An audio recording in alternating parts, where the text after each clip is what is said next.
Hey guys, thank you for being here and tuning in. Really appreciate you, and I am excited to start painting together. Alright, let's get straight to it and go over the materials we need for today.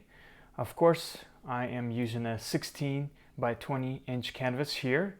It's already pre-gessoed and ready to go. I don't add anything to my acrylics except my acrylics and water to help with the drying time. For acrylics, like I said, we're going to be using my 24 set of acrylics here, and for my 5 set we're going to be using the titanium white, okay, and carbon black, medium yellow, orange, crimson red, and cobalt blue. For brushes, we're going to use my 4-piece right here, and I'll show you what's in here. I've got number 8 and number 4 here. These are a little bit rough. They're the same style, it's just a little size smaller, you could see. But they work really good to adding in the clouds and, you know, some of the water, some of the details, and I'll show you what I do with these. Really fun. And then we need a 1/2 inch flat brush and a detail brush.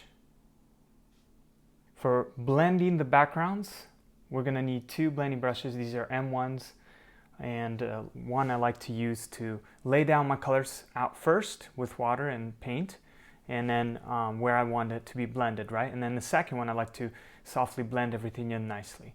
And again, I'll show you how I do this. I will also be possibly using this M2. This is a size down, so it's a little bit smaller than the M1. We're going to need a palette, and I love to use paper palette right here. And so I was able to create my own paper palette right here. So we need something like that. It's really nice because once you're done with, you know, let's say you're done with a section and your paint, you know, you want to start with a new one, you just tear the sheet out and throw it away. And there's 40 sheets in here, so you know, it saves a lot of time and you don't have to throw the paint in a sink. We need a water. Okay, this is a water jar right here. And of course we need some paper towels to wipe down our palette knife, you know, and that's another thing we need to mix our paint. So that's what we need. And then also, if you have a hairball dryer to dry out your first coats, you can do that because it helps. I like to dry out once I'm done blending, I like to dry it out first and then add more details to it once it's dry.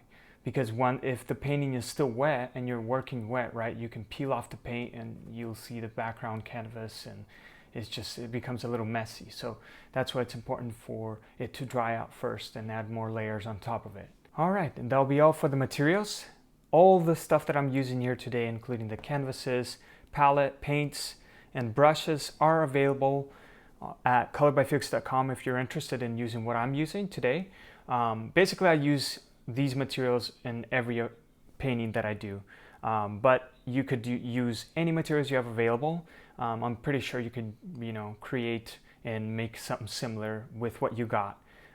Just do the best you can. It doesn't have to look like mine or turn out the same, you know.